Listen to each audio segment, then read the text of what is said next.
Bonsoir. Est-ce que vous êtes prêts? Oui. Bon, bonsoir et bienvenue.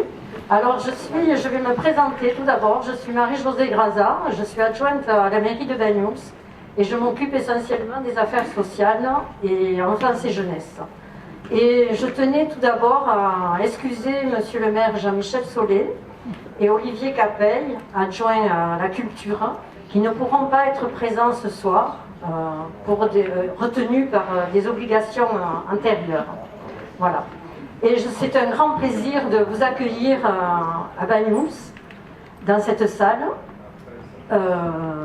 pour une soirée spéciale sur le thème de l'art et société. Et je suis très heureuse aussi de partager ce moment avec vous. Pour clore cette soirée, un pot de l'amitié accompagné de douceur du Maghreb, réalisé par la pâtisserie algérienne de Perpignan et offert par Cinémaginaire. Le tout arrosé d'un petit verre de Banyuls traditionnel offert par la mairie, vous attendre en fin de soirée. Et en attendant, eh bien, je vais laisser la parole à Michel qui va vous présenter le programme. Et je vous souhaite à tous une excellente soirée. Voilà.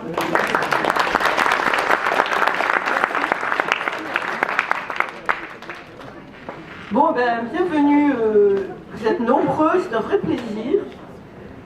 Dans le festival Maghreb si loin si proche, boulevard laïque des cultures, qui se déroule cette année sur 16 villes et 2 départements, sur un thème solidaire au pluriel.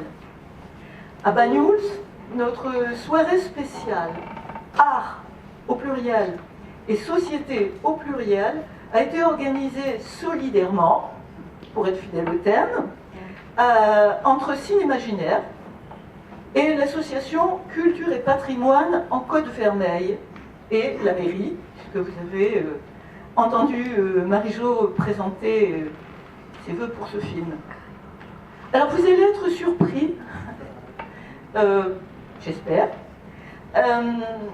Les cinéphiles d'abord, avec son film Avant le déclin du jour, Ali et sa fille, il restitue la créativité, voilà, des artistes marocains dans les années 70.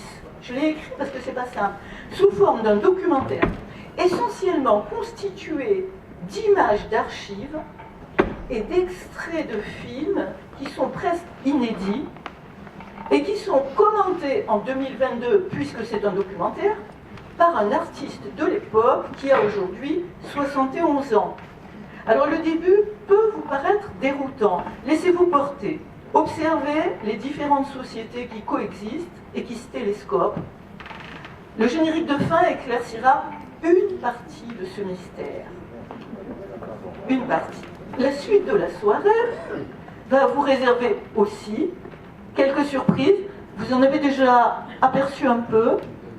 On va avoir en miroir avec les artistes marocains des années 70 un artiste catalan qui est Manolo Valiente, dont les Banyulins connaissent les œuvres monumentales.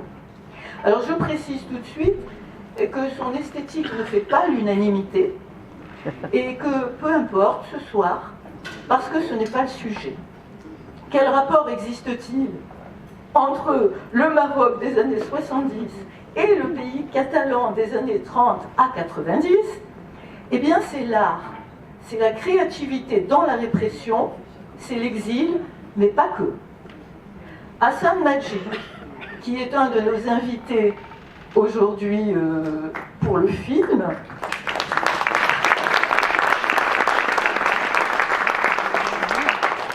est calligraphe. Je vais bientôt lui passer le micro. Il va vous présenter ce film.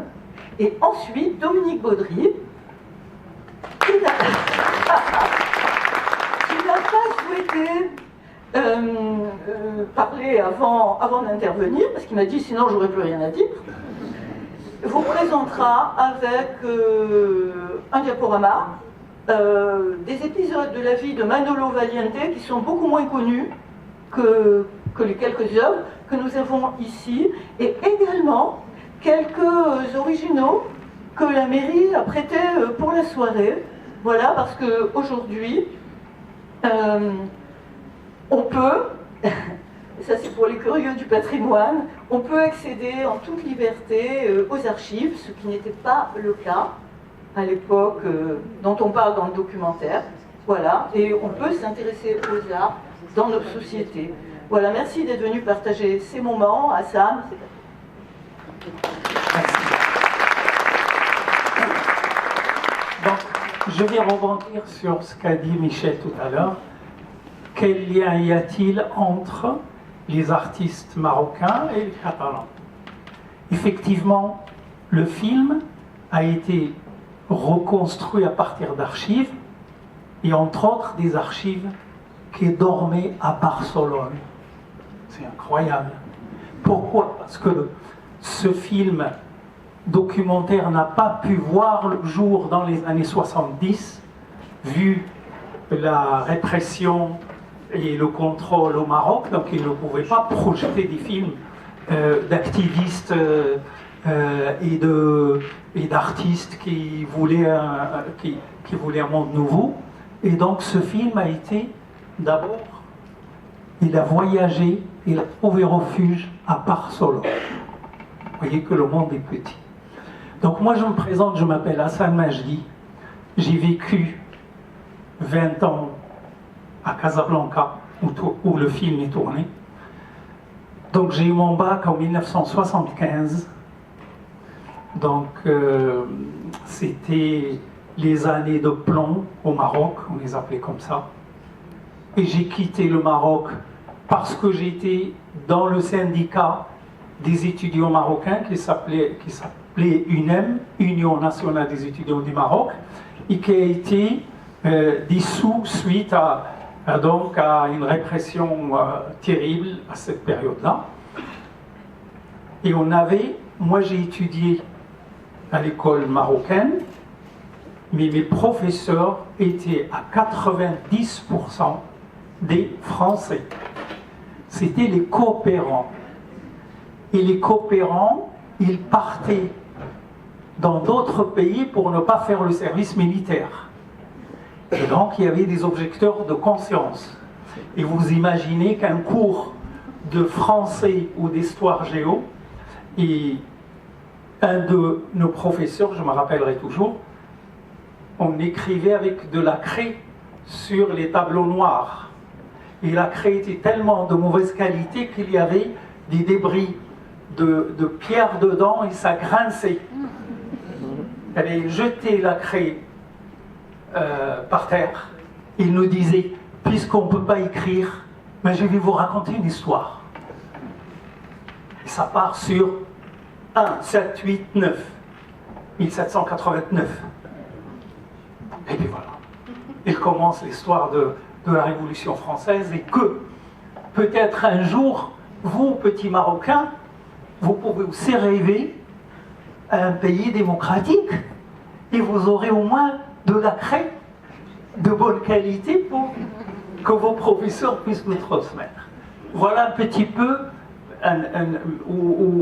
ma professeure d'anglais qui venait d'Angleterre avec sa guitare sur le dos, le premier cours d'anglais, il nous dit « Good morning ». Et après, elle sort sa guitare, nous on disait « Mais c'est un cours d'anglais ». Elle sort, elle commence à nous chanter « How many roads must the man walk down » de Bob Dylan. Et quand elle a fini, nous on a applaudi parce qu'on trouvait que c'est génial, un cours d'anglais comme ça. Et après, elle nous a dessiné une route, des arbres, un bonhomme qui marche, et il nous dit « Man, road ». Et puis ça commençait comme ça. Donc j'ai tellement adoré mon premier cours d'anglais que je me débrouille assez bien aujourd'hui. Donc moi je vis depuis bientôt 45 ans dans ce beau pays catalan. Donc j'ai fondé une famille ici, j'ai fait mes études à l'université de Perpignan.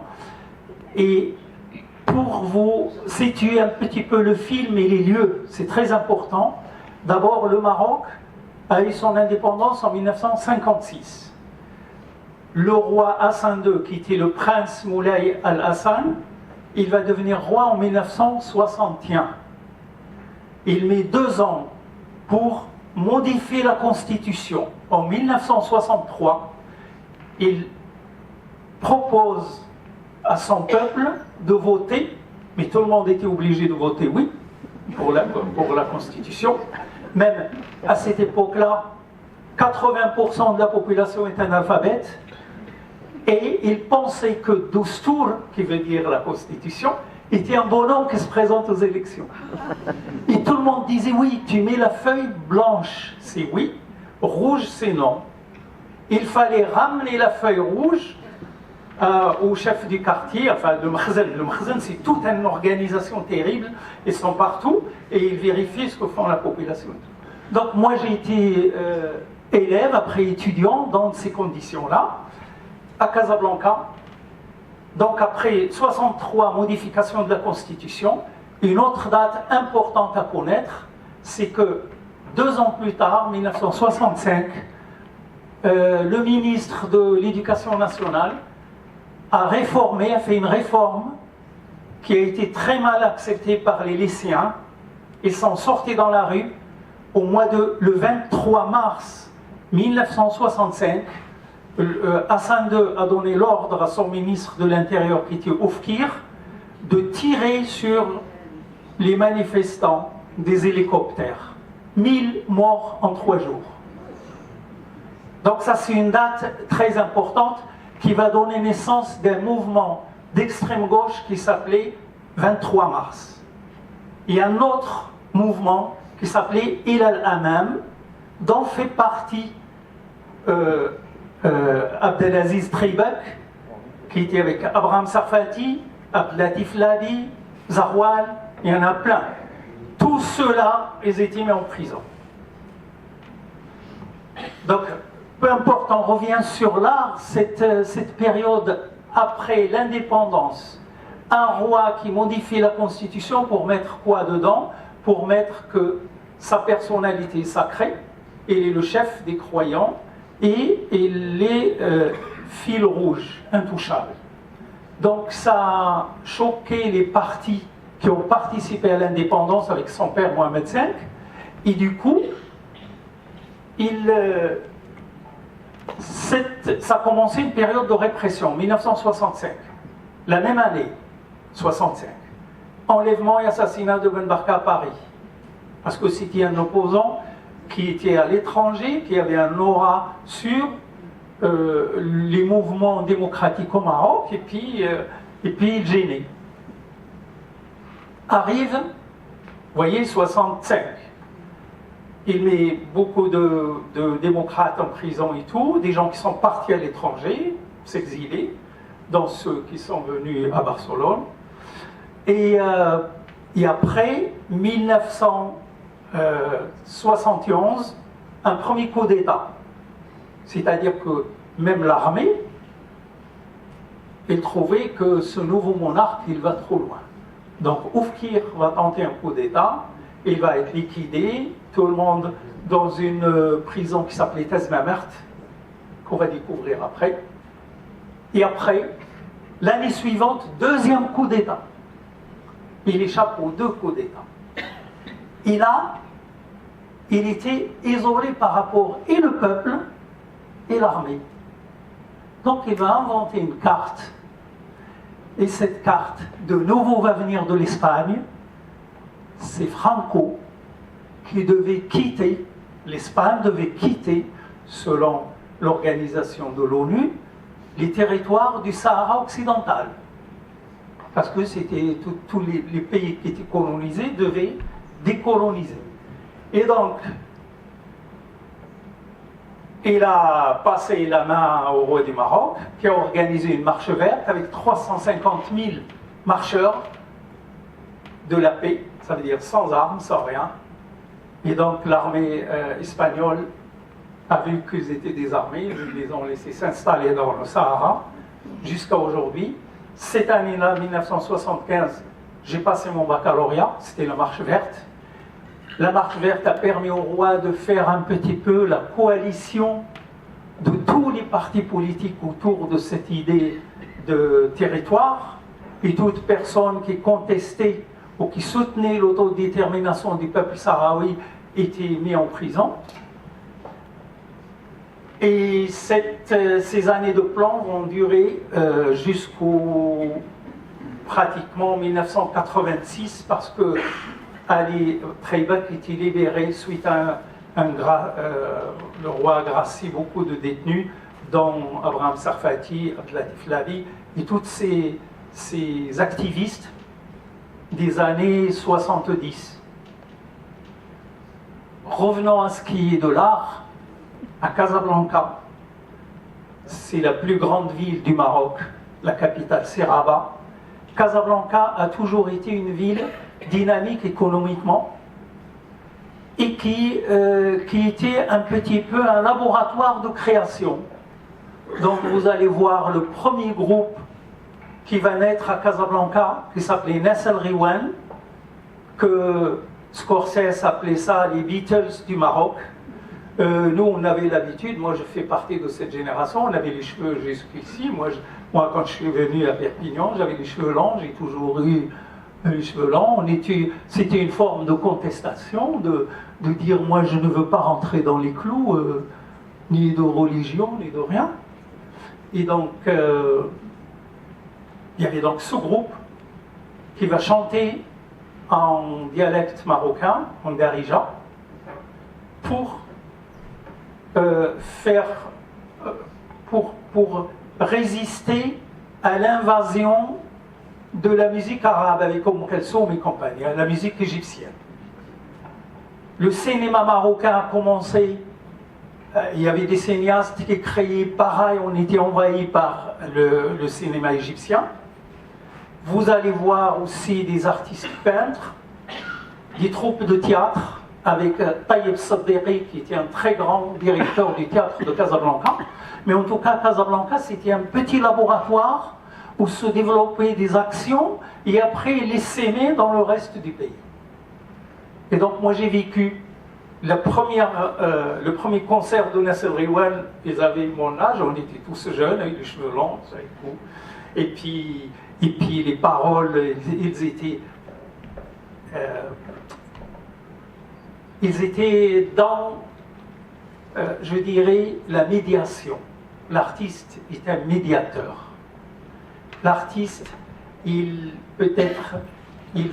le verra peut-être tout à l'heure dans le débat, mais c'est un petit peu pendant une période de répression, les jeunes ont créé de la musique, il y avait du blues, il y avait du jazz. À Casablanca, il y avait des clubs de jazz. Dans cette période-là, il y avait énormément de créations pour respirer un peu à l'intérieur du pays. Voilà. Moi, j'ai quitté en 1975. Je sais que aujourd'hui, le Maroc a changé. Il y a beaucoup de choses à améliorer, mais disons que c'est mieux qu'avant. Il n'y a plus de Tazmamat, ça c'est sûr. Et après, espérons qu'on verra encore des films marocains plus engagés que ce soir. Merci beaucoup.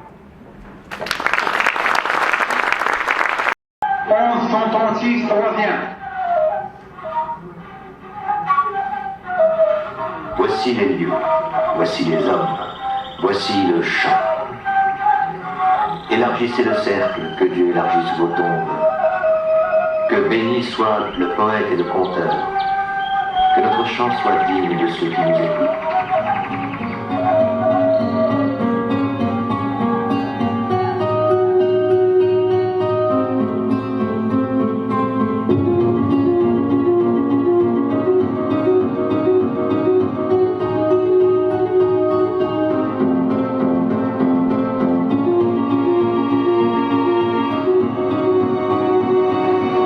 Et toi, tu fais pavé.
Voici le chant. Élargissez le cercle, que Dieu élargisse vos tombes. Que béni soit le poète et le conteur. Que notre chant soit digne de ceux qui nous écoutent.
Année de la gazelle, année des sauterelles, année du sabre et du canon, année de la bonne saison.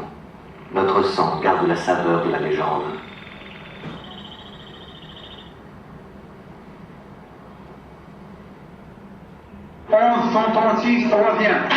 الافلام اللي قبل كنديروا استجوابات كنديروا حول السينما وبخصوص السينما المغربيه. شنو هو هذا السينما؟ نشكر اخويا على السؤال لان نظر بنا في السينما من نظر يعني من ناحيه السينما المغربيه كيعجبني بزاف هو اللي كيخليني كنشكل فرص وكنشارك في الافلام المغربيه وخصوصا بحال داك الفيلم ديال عبد الكويبي رائعين بزاف انا ما كنغامر فيهم يعني سواء كان يعني قصص اجتماعيه او غير اجتماعيه. سيدي اش كدير في الحياه؟ اخي موظف مع عمل الدار البيضاء. تكون شي واحد يقول لك شي من الديريكتور هذا الموظف السيارة او واحد لا خليك اسالك دير معنا واخا على سيدي التجربه اللي كنا الاسئله كنحطوا على الناس وهي حول السينما والسينما كتمشي السينما. نعم سيدي انا خدام واخد لي يعني خدمه واحد الطرف ديال الوقت ما كنمشيش للسينما وعندي حتى شي علاقه بالسينما لانه السينما باقي لحد الان ما شفتش السينما هذا هو المعقول يعني السينما وطنيه نتاعنا مازال ما نتاعنا باقي ما شفت شي حاجه يعني الاجنبيه كنشوفهم ولكن حيت يعني السينما المغربيه باقي ما شفتش ما نكذبش يعني لانه باقي بزاف عندنا داك الشيء هذا هو الحق. حنا هادشي فاش خدامين حنا خدامين في واحد السينما مغربيه باش تكون سينما مغربيه. بدل ما تشوفوا السينما شوفوا حاجات اخرى.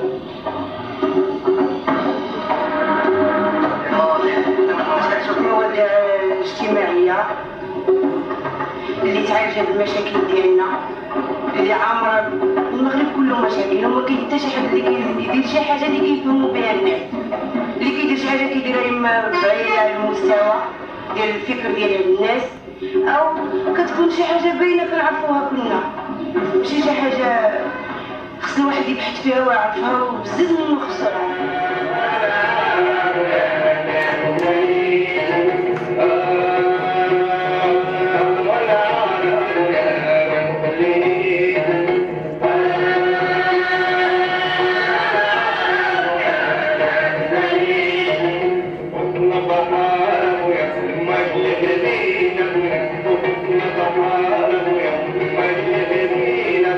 وسر بعينه يا حيطانه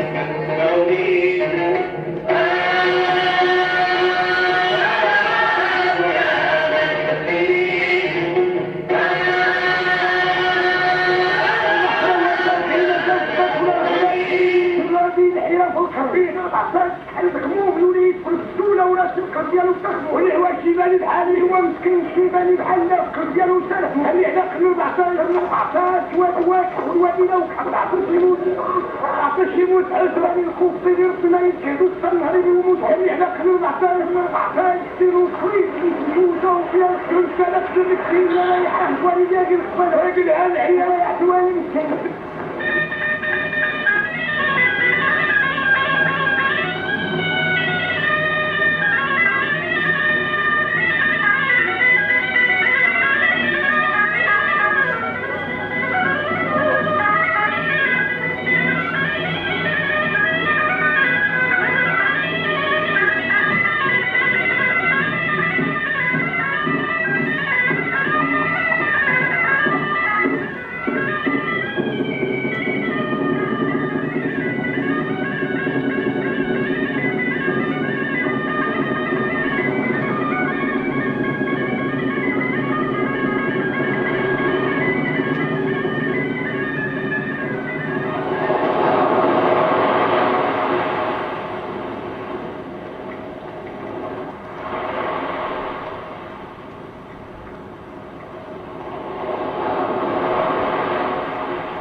La suite d'un film aussi fort où on voit malgré les éclats du feu d'artifice sur la fin des images que l'art et la culture font pas bon ménage avec l'absence de démocratie. Donc moi mon propos, bien que n'étant ni universitaire ni spécialiste de l'art, ça va être de vous donner quelques évocations. Une évocation de ce qu'était la personnalité et les œuvres de Manolo Valiente. Je vais peut-être dire un petit mot avant.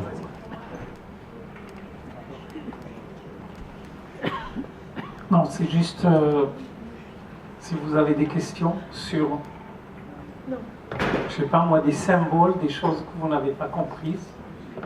En tout cas, vous avez remarqué qu'à la fin, on lavait la rue. D'accord ? On lavait la rue. Et je pense que le Maroc d'aujourd'hui et de demain, c'est un peu ça. Parce qu'aujourd'hui, il y a une jeunesse que j'appelle connectée, aussi bien sur le plan artistique que sur... Ils sont au courant de ce qui se passe dans le monde par Internet. Tout ce qui est censure ne peut plus jouer avec Internet, sauf s'ils coupent Internet comme ce que font en Russie ou ailleurs, dans d'autres dictatures. Et je pense que le fait, cette image à la fin est symbolique d'un Maroc qui veut laver la mémoire et cette mémoire de souffrance.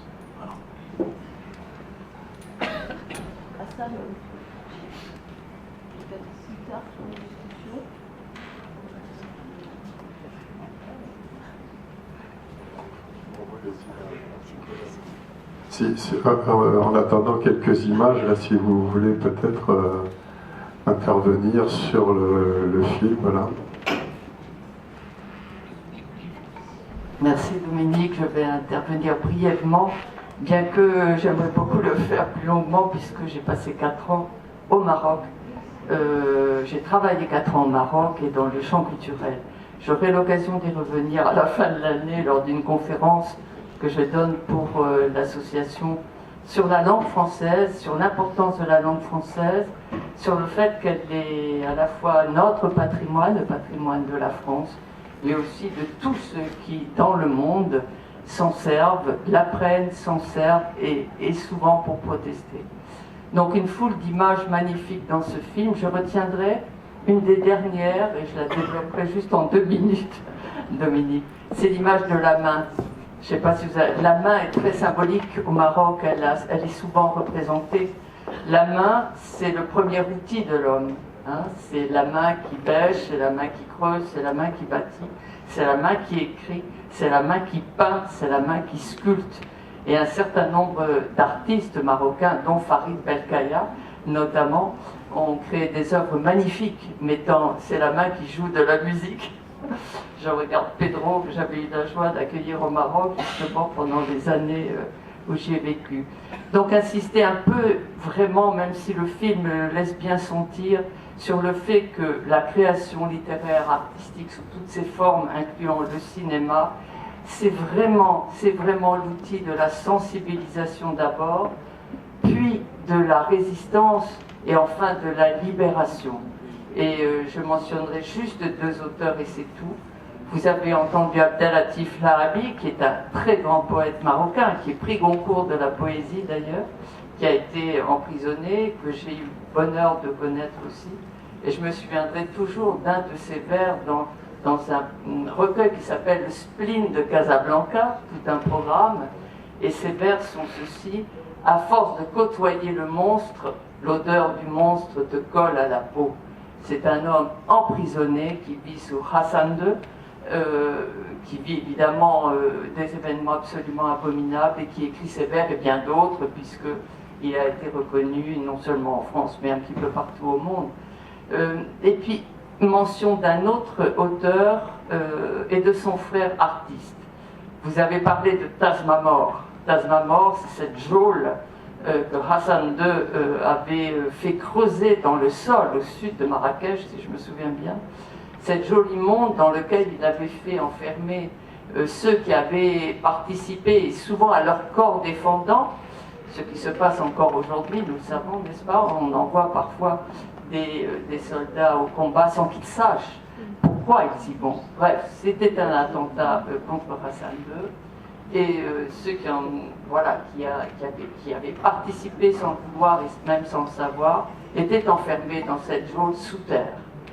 Et l'un des rares survivants s'appelle Aziz Bin Bin, a écrit un roman magnifique qui s'appelle Tazmamor, tout un programme, hein, quand on pense à Tazmamar. Et son frère Mahi Bin Bin, qui aujourd'hui est l'un des artistes marocains les plus connus, hein, Mohamed VI, a une collection des œuvres de Mahi Bin Bin. Mahi Bin Bin, ce peintre et sculpteur, écrivain aussi d'ailleurs, qui depuis lors n'a cessé de peindre, je dirais, la représentation de son frère enfermé et de tous ceux qui vivaient penchés comme ça. Ils n'étaient pas debout.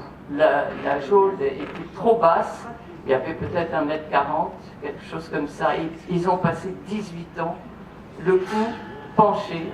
Et Mahi Bin Bin, l'artiste, a largement montré cela. Je m'arrête là, et parce qu'on a d'autres sujets, mais je voudrais vous remercier beaucoup de nous avoir apporté ces témoignages de ce qu'a été la vie au Maroc pendant des décennies.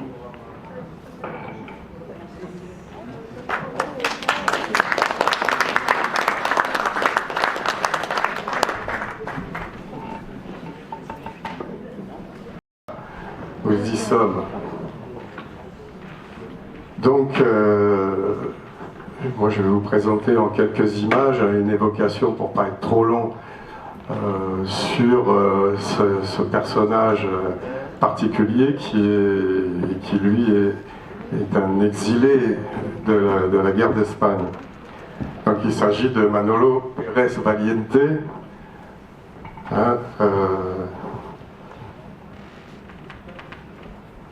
qui est né le 30 novembre 1908 dans la province de Séville.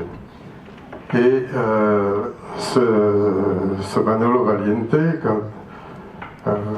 nous on le connaît à Banyuls parce que quand on rentre dans la ville, on voit sur la gauche la descente qui est juste en bas du centre Iliomarin, une œuvre de Manolo Valiente.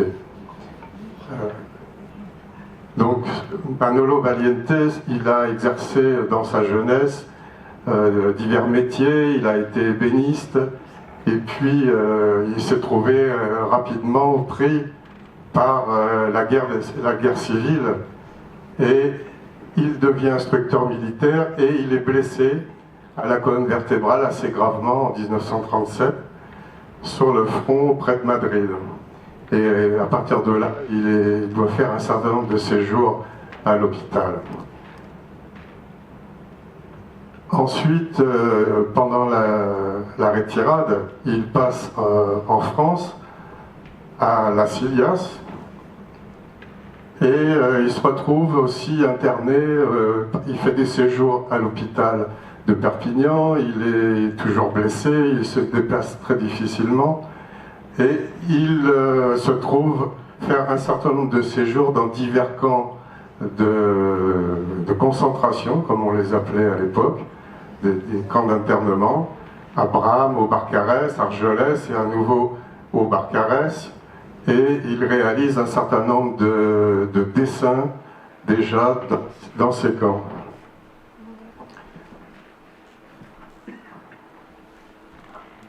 Alors, voilà une image de Manolo Valiente déjà un peu âgé, avec son bonnet, enfin son espèce de foule de mouchoir qu'il avait sur la tête.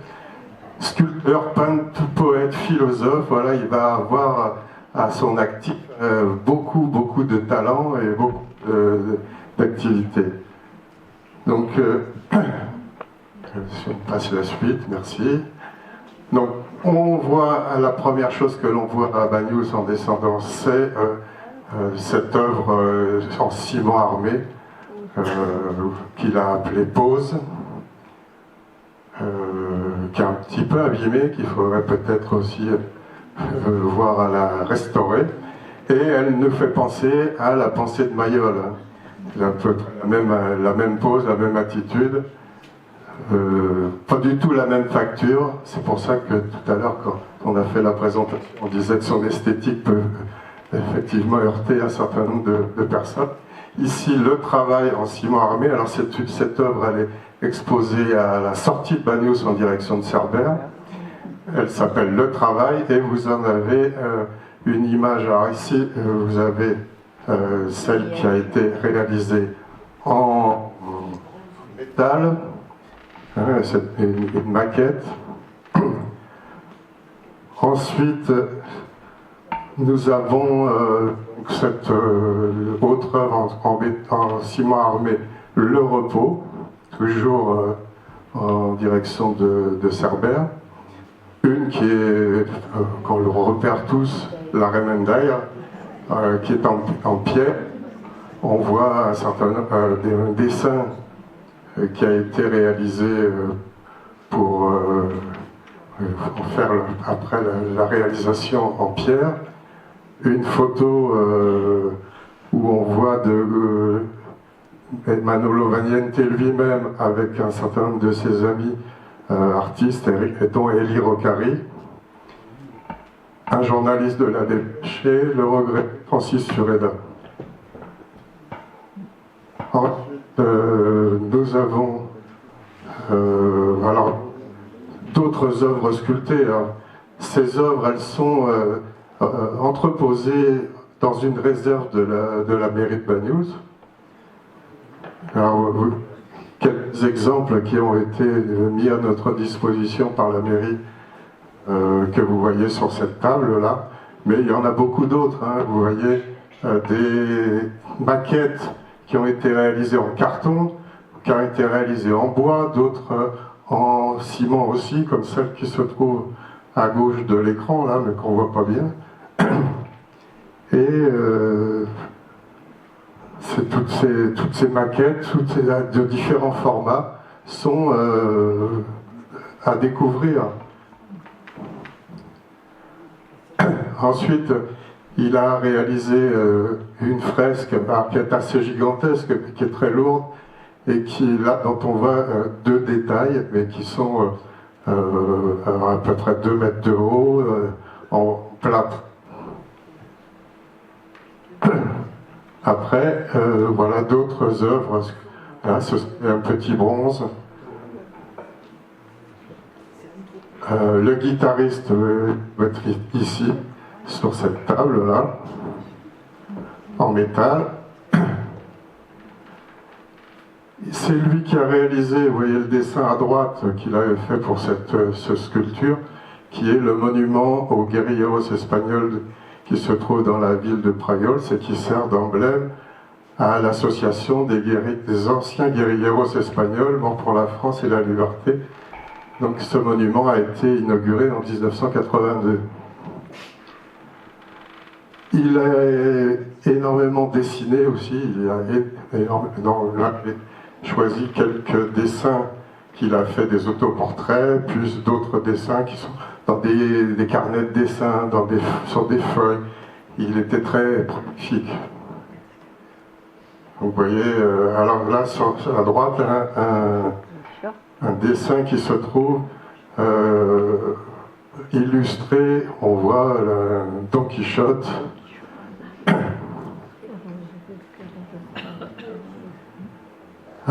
Vous avez là sa boîte de peinture qui est ici. Là.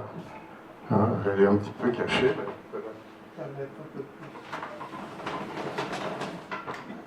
Qui a été conservée et qui se trouve dans les ateliers municipaux.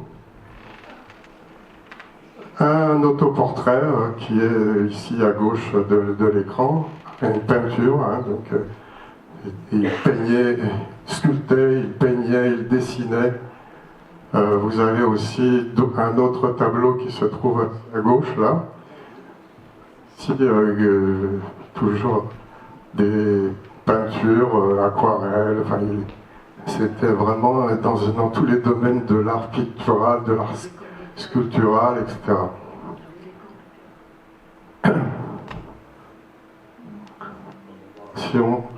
Du centenaire.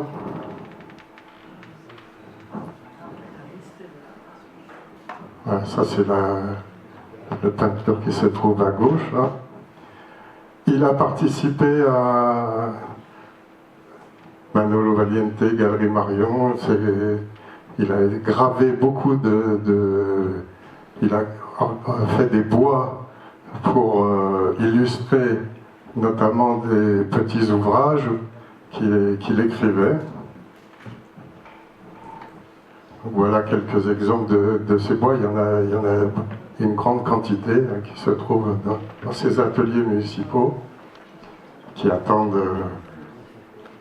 Donc vous voyez, là, c'était pour illustrer un ouvrage qu'il a écrit, Arena y Viento, de sable et de vent. Là, nous avons un hommage à Aristide Maillol, et c'est le dessin d'Aristide Maillol qu'il a fait en 1945. Il s'est illustré également dans le domaine de la tapisserie, ici une tapisserie de Don Quichotte qu'il a réalisée en 1950. En dehors de ses talents de peintre et de sculpteur, il a été minéralogiste, il était très féru de minéralogie.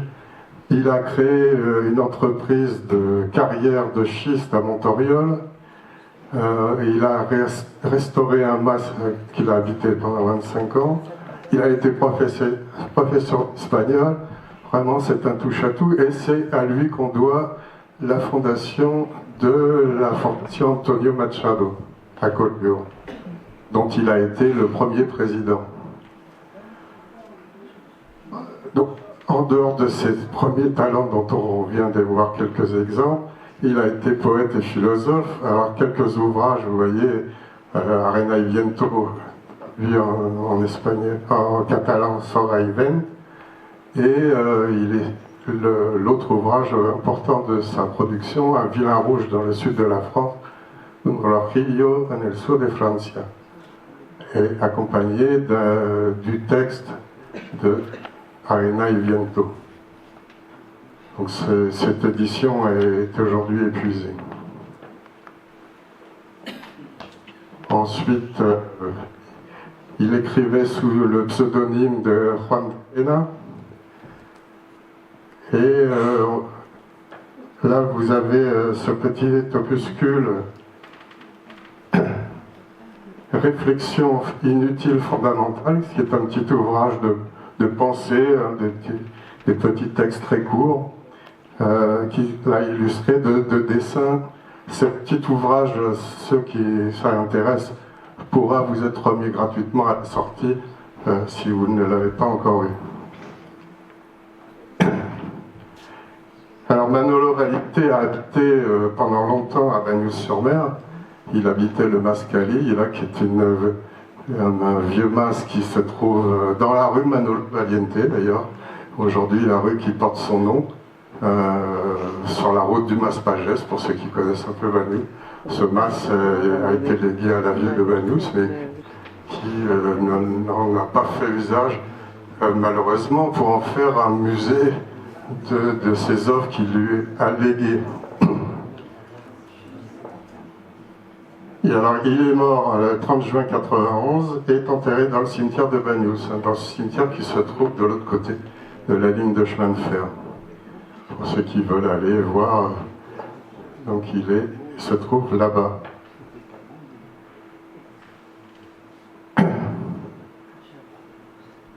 Alors, qu'est-ce que je peux vous dire de plus?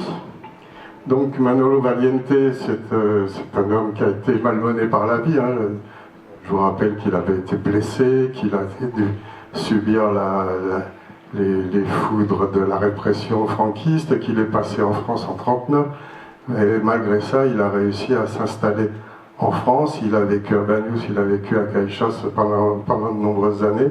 Et il a exercé à peu près tous les talents artistiques possibles et imaginables. Donc, je résume ça en disant un homme qui à lui seul fait art et société. Voilà. Alors je pourrais... les ouvrages qui ont été écrits sur Manolo Valiente, vous avez ce petit opuscule là qui s'appelle La vie magnifique de Valiente, parce que c'est vraiment une vie extraordinaire, qui certainement le dira beaucoup mieux que moi si vous avez la patience et l'intérêt pour le lire. Il est aussi mis à votre disposition gracieusement. Ces ouvrages ont été légués par Manolo Valiente ou réalisés à l'occasion d'autres expositions qu'il y a eu, et la ville de Banous nous en a donné un certain nombre d'exemplaires que vous pourrez emporter avec vous à la fin également. Voilà, qu'est-ce que je peux vous dire? Donc, ça, ce sont des ouvrages qui ont été écrits sur Manolo. Alors, il y a celui-ci qui est toujours disponible, hein, du Barcarès à Bram et d'Argelès au Barcarès. C'est son périple à l'intérieur des différents camps, et c'est en facsimilé à l'ouvrage Arena y Viento. Ensuite, vous avez ce petit opuscule-là qui a été réalisé à l'occasion du décès, hein, en 1991, Adios Manolo Valiente.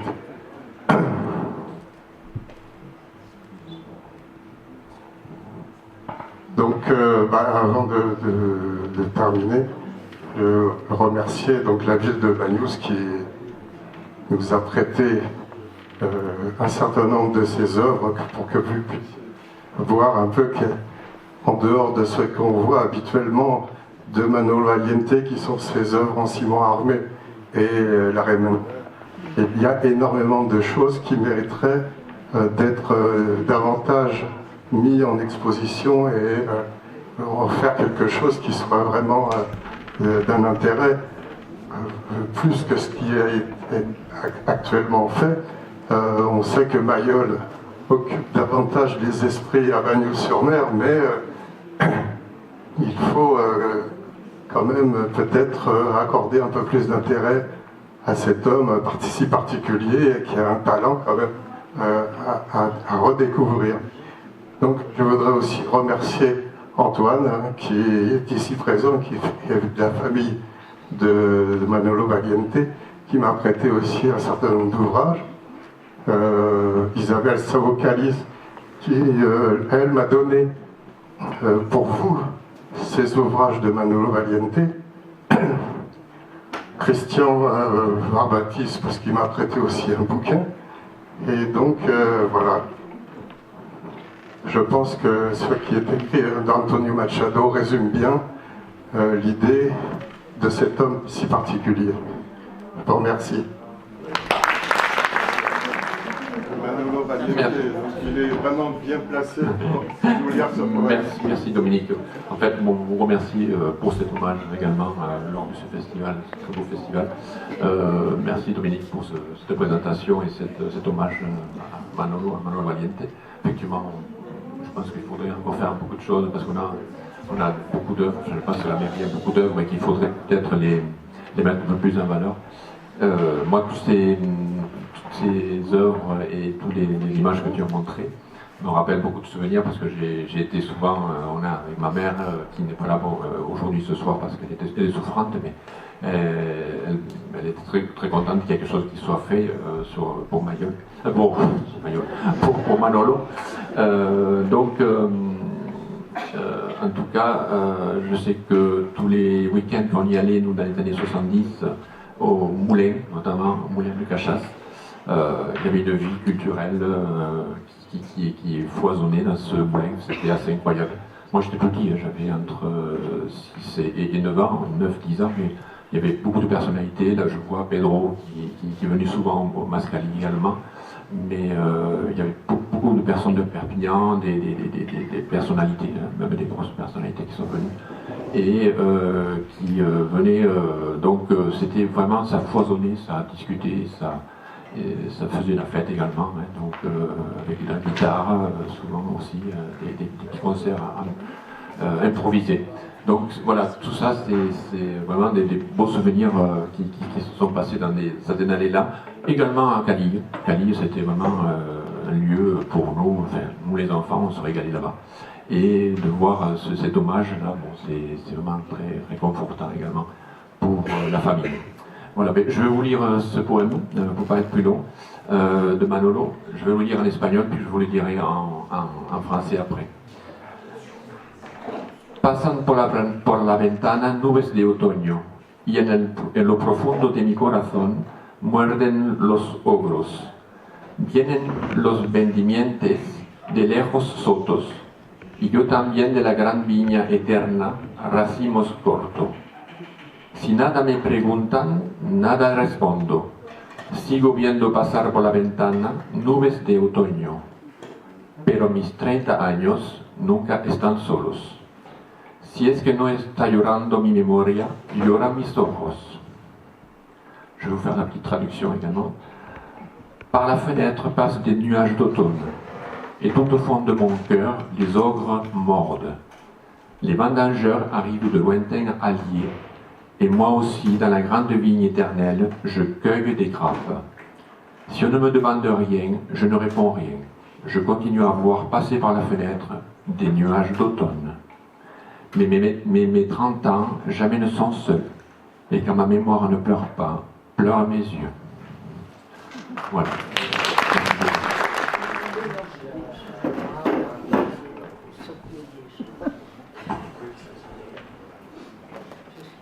Alors Alors, je vais vous raconter une histoire qui a un lien avec le film. Donc, je vous ai dit tout à l'heure que cette période des années 70, il y avait la personne qui parle dans le film, quand il dit l'organisation, il parle du mouvement Il al-Amam, qui veut dire en avant. Donc, il y avait Abdelatif Labi, Abraham Sarfati et d'autres. Abdelatif Labi avait créé avec d'autres professeurs, parce qu'il était professeur de français arabe, une revue qui s'intitulait Souffle, que vous avez vu des images de couverture. Souffle, et la version en arabe, Anfas. Donc c'était en quelque sorte un carrefour où tous les artistes, tout ce foisonnement d'artistes, que ce soit à Rabat ou à Casablanca ou à Tanger, il y avait, on en a parlé tout à l'heure, l'américain Paul Bowles à Tanger. Et autour de lui, il y avait toute une pépinière, je dirais, de poètes, d'artistes à Tanger, dont l'auteur du Pain nu, Choukri, Mohamed Choukri. Donc, Labi, Abraham Sarfati étaient des piliers de cette réflexion sur un Maroc qui sort du protectorat, qui accède à l'indépendance. Et il pensait qu'avec un jeune roi, on pourrait évoluer vers une monarchie constitutionnelle, un peu comme les Espagnols. Et puis donc, il y avait toute une dynamique dans les années 70, à tous les niveaux de la création. À ce propos, d'ailleurs, Abdelatif Labi, dans ses poèmes, il écrit une lettre à Antonio Machado. Vous voyez, cette ouverture qui aussi bien sur le monde et une connexion, à l'époque il n'y avait pas Internet, mais il y avait une connexion par la lecture. On lisait beaucoup. Et je sais très bien que le Centre culturel français de Casa jouait un rôle très important, parce que c'était difficile pour nous. Nos parents n'avaient pas les moyens de nous acheter des livres. Et on empruntait des livres et on lisait les Victor Hugo, Albert Camus, et puis tout. C'était, pour nous, on était assoiffés de savoir. Et ce que je vous disais tout à l'heure, ma génération, moi j'ai 69 ans, donc j'ai 2 ans de moins que Tribec, là, qui parlait dans le film. Je suis né en 1954, donc avant l'indépendance. Donc notre génération a été aussi formée par des enseignants français qui nous parlaient de cette France des Lumières, de démocratie, de liberté. Donc voilà. Et donc, ces artistes que vous avez vus, c'était des ateliers un peu partout, parce que Casablanca, ça a toujours été une ville un peu rebelle, et un peu créatrice, et un peu une sorte d'avant-garde par rapport à tout le Maroc.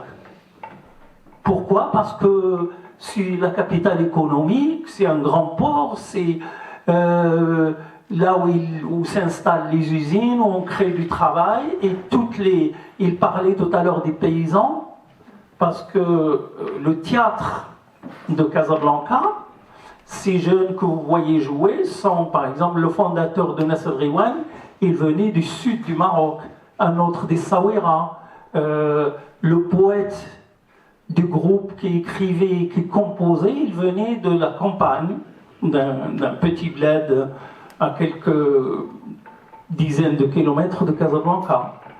Et donc ils se retrouvaient tous dans cette ville.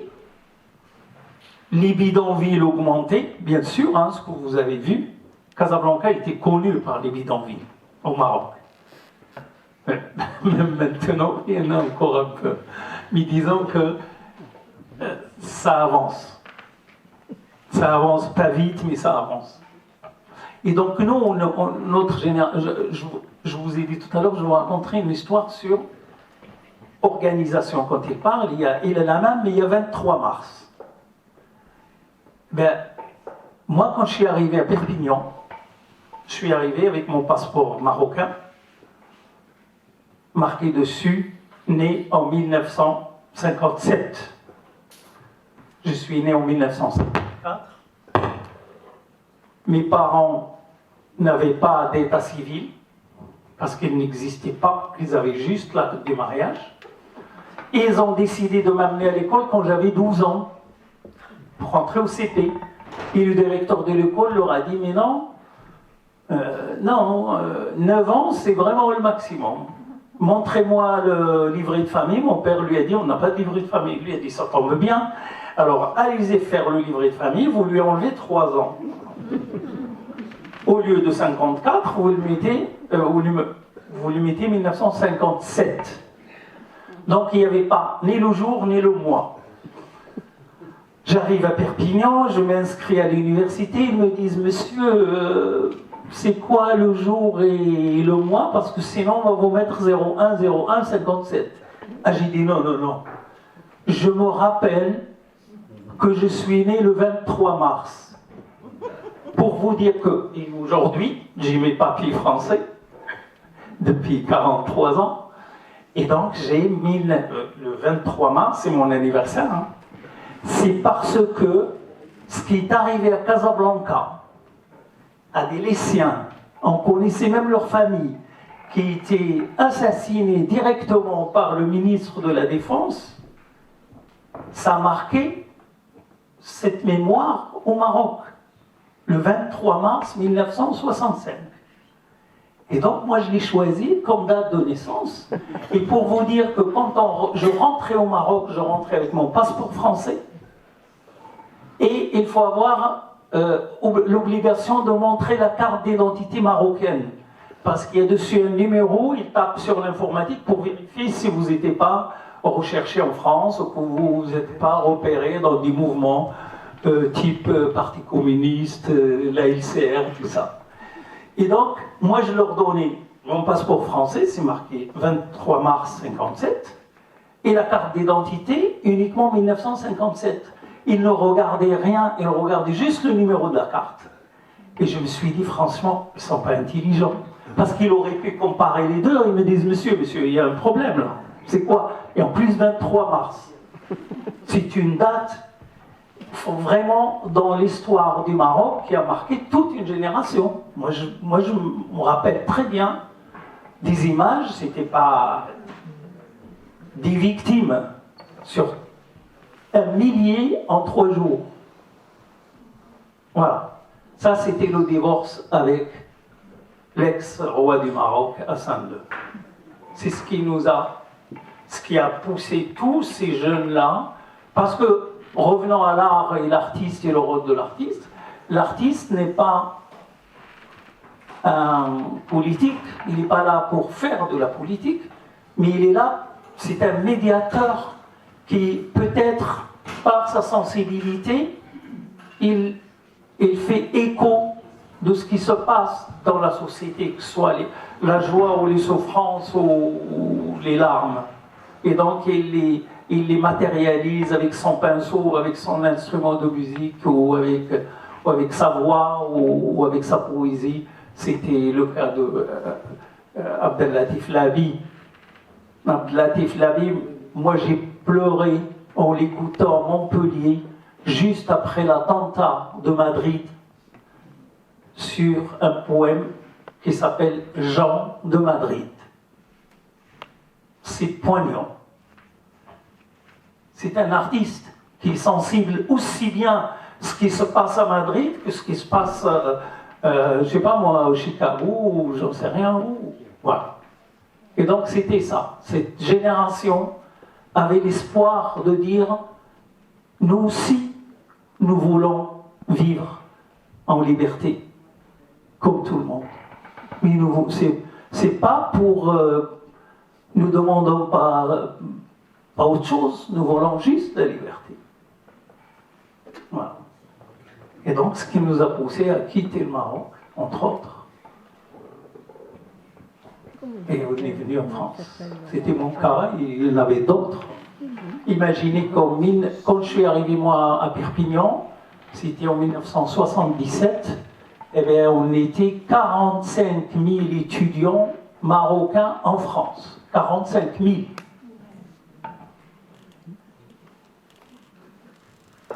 Donc aujourd'hui, il y a des universités dans toutes les villes du Maroc, et je pense que le Maroc d'aujourd'hui, il est sur un autre chemin. Mais ça avance tout doucement. Merci beaucoup.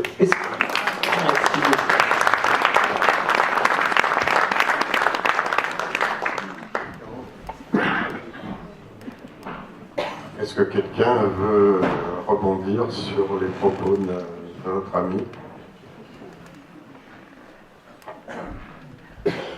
Merci. Donc, juste un mot pour parler de Abraham Sarfati. C'est un homme qui m'a interpellé quand j'étais jeune, forcément, parce que c'était le plus vieux prisonnier politique du Maroc. Et qu'en même temps, il y avait Nelson Mandela. Il y en avait deux qui m'ont marqué à l'époque, je suis pas le seul, bien sûr. C'est donc Abraham Sarfati et Mandela. Moi, je l'aimais un peu. Bon, ils ne sont pas battus pour les mêmes choses, hein, on est bien d'accord, mais ils ont subi vraiment une incarcération absolument arbitraire et qui a duré. Voilà. Donc, le Maroc, c'est toujours pour moi un pays où la répression est présente. Même si, effectivement, il y a des avancées, forcément. Mais il faut toujours être vigilant.